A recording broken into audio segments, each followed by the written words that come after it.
irmãos, estamos mais uma vez aí na nossa imersão na palavra e nós estamos dando continuidade ao tema que nós estamos tratando essa semana, que é pecado, iniquidade e transgressão. Na terça-feira que passou nós falamos, pregamos sobre isso, falamos sobre a vida de Davi, como esses três elementos aí agiram na vida de Davi, o pecado, a iniquidade e a transgressão, no momento que ele pecou com Betseba, ele adulterou, ele organizou todo um assassinato do marido de Betseba e um tempo ali em que realmente ele esteve um pouco afastado do querer de Deus ali para a sua vida, e isso trouxe, eu falei no outro vídeo, isso trouxe uma vida de pecado para ele pecou, ele deixou o pecado entrar na sua vida. Então isso nós falamos do pecado no vídeo que passou, mas agora nós queremos avançar e falar sobre dois elementos, que é a iniquidade e a transgressão. E note como é importante nós entendermos a diferença dos dois conceitos, do que é pecado, o que é iniquidade, e também o que é a transgressão. Porque se você não sabe como funciona uma enfermidade ou qual enfermidade está no seu corpo, vai ser difícil o médico prescrever um remédio. E o pecado ele é como se fosse uma enfermidade espiritual. A iniquidade é uma enfermidade um pouco mais grave, junto com ela tem o agravante da transgressão. Então vamos compreender um pouquinho o que a Bíblia fala sobre isso. Nós já falamos que Davi ele pecou, ele cometeu um pecado de adultério, cometeu o pecado de matar um homem, o pecado da hipocrisia e da falsidade que estava junto nesse contexto aí. Mas Davi não ficou no pecado que era um evento apenas. Davi avançou na sua conduta. A Bíblia diz que agora Davi passa a ter uma conduta pecaminosa. Davi começa a caminhar num caminho de pecado, num trilho de pecado. E esse caminho de pecado que Davi começa a andar na sua vida, nós chamamos de iniquidade. E aí você já vai ver a diferença básica de pecado para iniquidade. Iniquidade, é uma palavra que ela vem do grego anomia. Quando você olha lá no grego, você vai ver a palavra nomia, que quer dizer lei, que quer dizer preceito, que quer dizer princípio, e você vai ver o prefixo a. Esse a está dando uma negação. Quando você junta o prefixo a com a palavra nomia, que quer dizer lei, princípio, que quer dizer um preceito, você vai ter a expressão sem lei ou sem princípio. Isso está falando de uma pessoa ou de alguém que anda na sua vida ou trilha um caminho sem olhar nenhum tipo de princípio, sem olhar nenhum tipo de lei. E no nosso caso, como nós estamos falando de coisas espirituais, é alguém que anda sem observar os princípios divinos. Note que onde é que está a diferença do pecado? O pecado está falando de um evento, algo que aconteceu, um fato que aconteceu. Davi ele cometeu um adultério, isso foi um fato. Davi ele cometeu um assassinato, isso foi um fato.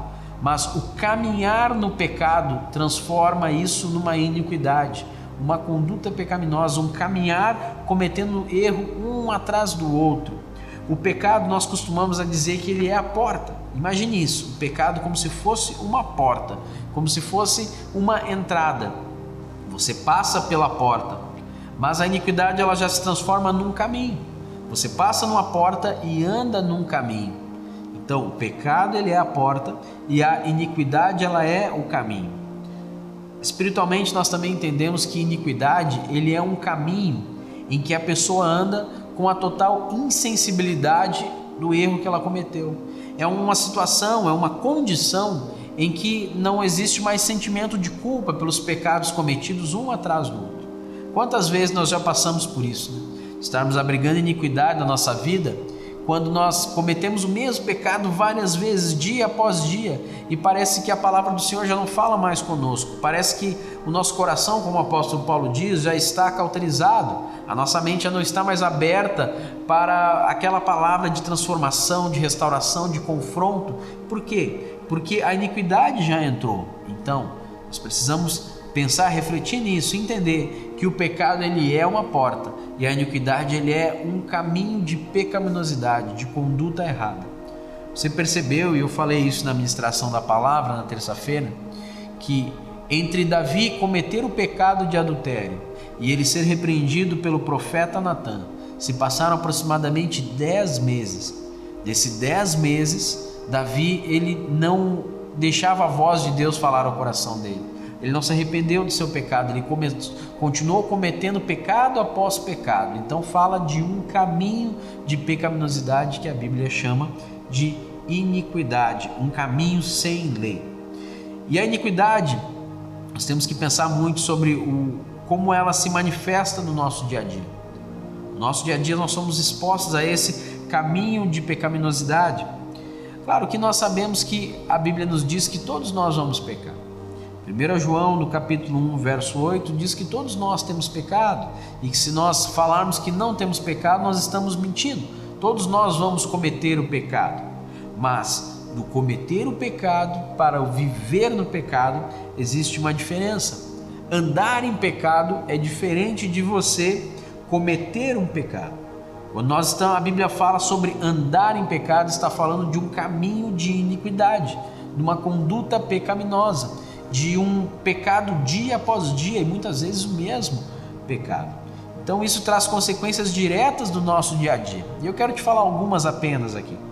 A primeira consequência que nós vamos ver sobre o caminho da iniquidade está em Mateus capítulo 24, versículo 12, onde Jesus, nas suas palavras, ele fala: e por se multiplicar a iniquidade, o amor se esfriará de quase todos.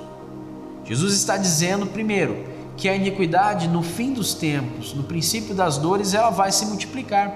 Essa conduta pecaminosa, esse caminhar em pecado na vida do homem, ele vai se multiplicar, ou seja, ele vai crescer. E aí Jesus fala do agravante: na medida que essa conduta pecaminosa ela acaba se multiplicando, o amor a Deus ele se esfria. E note que é interessante, preste atenção nisso, não é o amor de Deus pelo homem que se esfria. A Bíblia diz que o que vai se esfriar é o amor do homem pelas coisas de Deus. O buscar as coisas do alto, ele vai esmorecer na medida que a iniquidade aumentar. E quando eu olho isso, eu identifico um ponto chamado frieza. Na medida que a iniquidade aumenta na nossa vida, nós andamos no caminho do pecado, o pecado se torna uma prática no nosso dia a dia, a frieza vai aumentando e parece que para o nosso coração não faz mais sentido buscar as coisas de Deus. Não faz mais sentido nós cumprirmos o que o apóstolo Paulo diz em Colossenses 3, verso 1, que nós temos que pensar nas coisas lá do alto. As coisas lá do alto não ocupam mais o nosso coração, o desejo de orar já não está mais presente, o desejo de manifestar a alegria durante até os cultos na hora do louvor, o desejo de nós adorarmos a Deus, o desejo de nós ouvirmos a palavra, o desejo de nós fazermos com que a nossa família ande no caminho do Senhor, parece que não está mais presente. Os assuntos que são referentes à vida com Deus já não têm mais nenhum tipo de gosto para nós.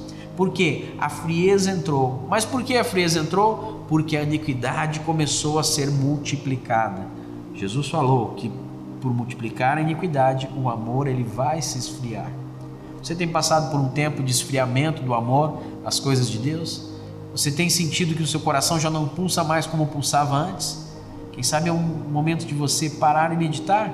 Será que não existe uma conduta pecaminosa no teu coração?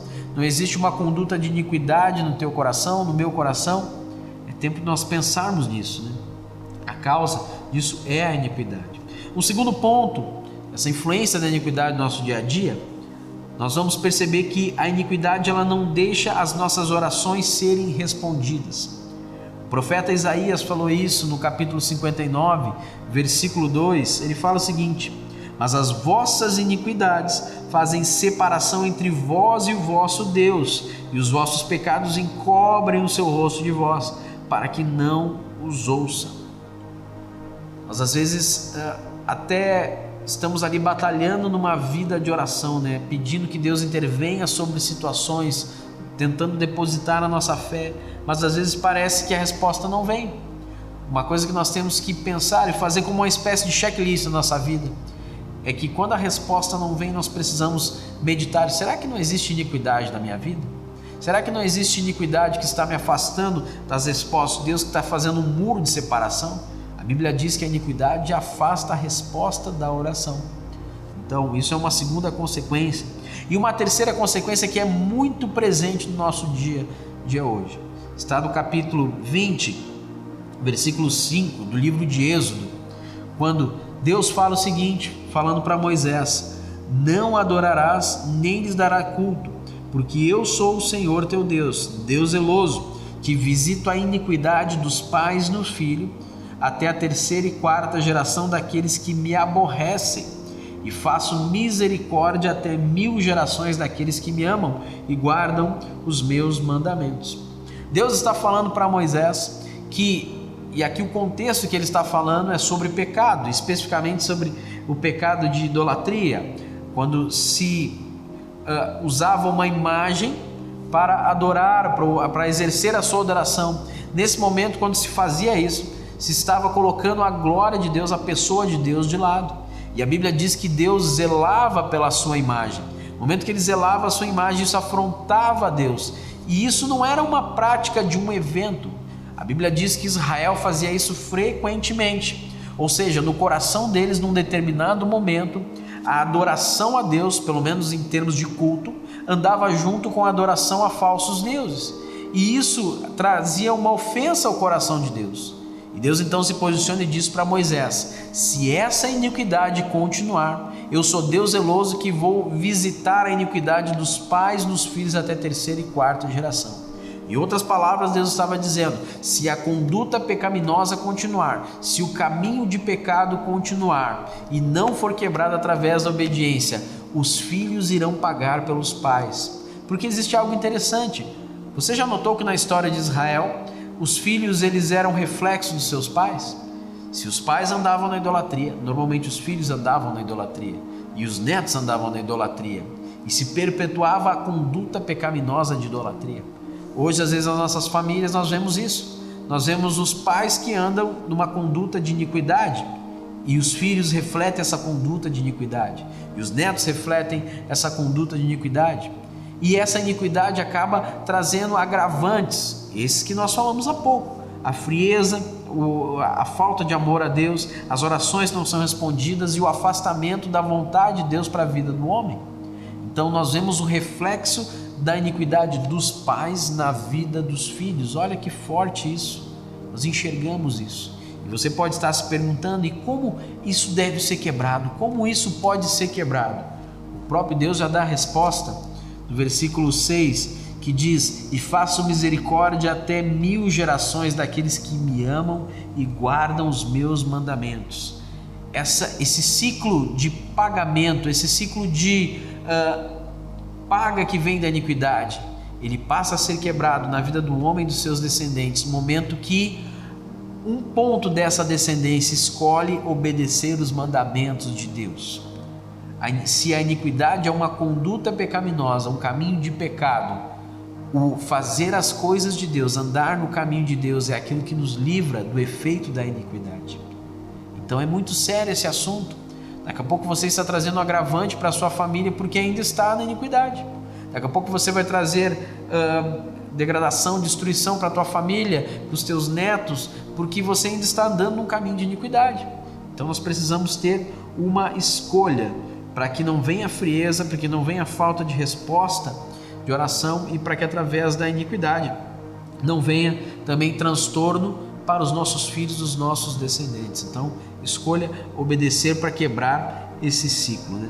Mas nós vemos também o que a Bíblia nos mostra sobre a influência da iniquidade na nossa salvação. Às vezes nós achamos e temos um conceito que é o engano, que parece que uma vez salvos, nós seremos salvos para sempre. Mas olhe as palavras de Jesus em Lucas capítulo 13, versículo 25. Quando o dono da casa se tiver levantado e fechado a porta, e vós do lado de fora começardes a bater, dizendo: Senhor, abre-nos a porta, ele vos responderá: não sei de onde sois. Então direis: comíamos e bebíamos na tua presença, e ensinavas em nossas ruas. Mas ele vos dirá: não sei de onde vós sois, apartai-vos de mim, vós todos os que praticais a iniquidade. Ali haverá choro e ranger de dentes, quando virdes no reino de Deus Abraão, Isaque e Jacó e todos os profetas, mas vós fordes lançados fora. Jesus traz essa palavra para os religiosos da época. E note que esses religiosos da época, e muitos até andando próximo a Jesus, eles trabalhavam para o reino. A Bíblia diz que eles fizeram várias coisas na presença dele, comíamos e bebíamos na tua presença, ou seja, nós estávamos contigo, Jesus, nós estávamos próximos de ti, e ensinávamos em nossas ruas, ou seja, você estava perto de nós. Essas pessoas estavam com Jesus, essas pessoas andavam com ele. Mas quando chegou o grande dia, o dia da consumação da salvação, o dia em que elas entrariam no seio do Senhor, estariam com o Senhor eternamente, a Bíblia diz que elas bateram na porta e disseram: Senhor, nós temos que entrar, porque nós andávamos contigo. E Jesus olha para elas e diz: eu não sei de onde vocês são. Diz: apartai-vos de mim, vós que praticais a iniquidade. Ou seja, essas pessoas, mesmo estando com Jesus, mesmo comendo e bebendo com ele, ouvindo o ensinamento, muitas até fazendo pecado, fazendo milagres, outro texto bíblico vai dizer isso, essas pessoas perderam a sua salvação por causa da iniquidade, de abrigar no seu coração uma conduta pecaminosa. Então a Bíblia nos diz que a iniquidade pode nos tirar do reino de Deus. Isso é sério, meu irmão. A iniquidade que está em nosso coração muitas vezes pode nos afastar daquele grande dia. E você pode ter todo o trabalho dentro da igreja, você pode estar envolvido no ativismo da igreja, você pode ter função na igreja, você pode até ter frutos, você pode até ter operado milagre em pessoas, pregado para pessoas, mas se lá no profundo do teu coração tiver um caminho de iniquidade, você pode ficar de fora da maior coisa que vai existir, que é o estar no reino eternamente com o Senhor. Então é muito sério esse tema da iniquidade. Você já parou para pensar sobre a iniquidade na tua vida? Você já parou para pensar daqueles constantes pecados que insistem em habitar, aquelas coisas que você não consegue fazer diante de Deus? Eu não estou te falando de um pecado que volta e meia acontece. A Bíblia diz que se nós estamos de pé, nós temos que cuidar para não cair. Estou te falando daquela prática frequente, aquele pensamento frequente que vem no nosso coração, aquele erro que vem no nosso coração. E note que a Bíblia diz que a iniquidade não é apenas atos, a iniquidade pode ser também pensamentos, a iniquidade pode ser intenção, pode ser atitudes, pode ser fala, pode ser coisas que viram um caminho que nos afastam de Deus. Nós temos que estar constantemente vigiando para não deixar isso tomar lugar na nossa vida. Uma coisa que sempre me fez entender a diferença de pecado para iniquidade é que pecado na nossa vida, ele tem que ser como um acidente. Imagina que você dirige o seu carro e uma vez que outra você pode acontecer de se acidentar, ou você encostar em outro carro, você bater em outro carro. É um acidente. Ou seja, algo que por algum motivo saiu do nosso controle e aconteceu, algo ocasional, um evento. Mas agora imagina você estar dirigindo um carro e todo dia, todo momento, a cada instante você raspar em outro carro e você acabar assim pensando: mas tudo bem, eu não consigo ser um bom motorista, eu vou dirigir de qualquer forma, não tem problema se eu encostar no carro, não tem problema se eu constantemente infringir a lei de trânsito, eu passar o sinal vermelho, e você ser totalmente desleixado com o carro que você está dirigindo, com a sua própria vida, com a vida dos outros. Esse seria o coração da pessoa que comete iniquidade. É alguém que é desleixado ou não atenta para as coisas de Deus. Às vezes você pode estar olhando para a sua vida e pensando: mas eu até olho para as coisas de Deus em várias áreas da minha vida. Mas pode existir uma coisa só que se transforme em um caminho de iniquidade. E isso pode te afastar do querer de Deus. Amém? Mas nós falamos de iniquidade, eu quero falar um pouquinho sobre transgressão. Davi, ele pecou. Foi um evento, a iniquidade se transformou num caminho, e dentro disso nós vamos ver a transgressão. A transgressão, biblicamente, ela é a quebra de limites. É quando você ultrapassa limites que Deus estabeleceu, quando você sai dos limites que Deus estabeleceu para você andar. Olha o que o profeta Isaías fala no capítulo 30, versículo 21. E os teus ouvidos ouvirão a palavra que está por detrás de ti, dizendo: este é o caminho, andai nele. sem vos desviardes, nem para a direita e nem para a esquerda. Você vê o profeta Isaías trazendo uma mensagem para nós, para o povo de Israel e para o povo de Deus como um todo, ensinando que Deus ele propôs um caminho para nós andarmos. E eu quero que você pense num caminho agora, numa estrada. Quando você dirige numa estrada, você nota que uma estrada ela tem limites. Você não pode invadir a mão contrária da estrada e você não pode sair fora dali do acostamento que tem na estrada. Existe um limite para você andar. E quando você quebra esses limites dessa estrada, você está transgredindo os limites que foram propostos. Transgressão é você quebrar limites, você transgredir limites. Nós não podemos andar fora desses limites, porque se você pensou na estrada que eu te propus agora, você sabe que quando você transgride esses limites, você sai da faixa de segurança, você sai da zona de segurança. Imagina que você está dirigindo e você quebra os limites e vai para a pista contrária, no sentido contrário dos carros, quando você está ultrapassando, por exemplo. O momento da ultrapassagem, segundo as pessoas que dão aula de direção, diz que é a manobra mais perigosa que existe, porque você está fora da zona de segurança, você pode ser atingido por um outro veículo a qualquer momento. Então você transgrediu o limite, você saiu da zona de segurança. Imagina que você agora está andando nessa estrada e você resolve sair da parte onde é asfaltada e você vai para a parte onde não é pavimentada. Você já sai daquela zona de segurança e você não sabe como vai ser o comportamento do seu veículo, você não sabe como vai ser o comportamento do seu carro, você não sabe se você vai conseguir dominar ele fora da faixa asfaltada, se você vai conseguir frear com eficácia, se você vai conseguir andar como tem que andar. Na vida com Deus é assim. Quando nós saímos do caminho que Deus estabeleceu, dos limites que Deus colocou, nós saímos da zona de segurança. Quando Israel saía do caminho de adorar o único Deus e colocava mais um elemento, mais um Deus ou mais outro Deus, eles saíam da zona de segurança, da zona de proteção. E a Bíblia mostra pela história de Israel que eles escolhiam resultados ruins.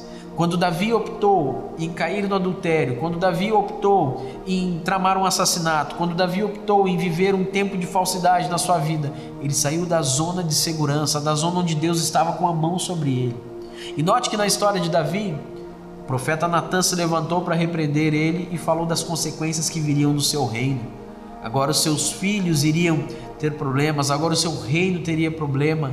Não que Deus não fosse cuidar mais de Davi, meu irmão, mas agora essa proteção não seria de todo efetiva. Quando nós transgredimos, nós quebramos limites e a proteção ela não consegue ser efetiva na nossa vida. Então olhe como isso é sério, né? Então nós temos que estar atento aos limites que nós temos que quebrar. O quanto de pecado você tem deixado habitar na tua vida, o quanto de iniquidade você tem caminhado, o quanto de limite você tem quebrado. É algo para nós pensarmos, né? Nós falamos de pecado, falamos de iniquidade, de transgressão, mas você pode estar se perguntando, e como nós podemos resolver esse problema? Como nós podemos vencer? Ok, eu detectei na minha vida isso, mas como eu posso vencer isso? Eu quero te dar uma receita muito simples, porque na verdade Jesus ele fez a obra na cruz para nós vencermos isso. Nós precisamos andar nessa obra.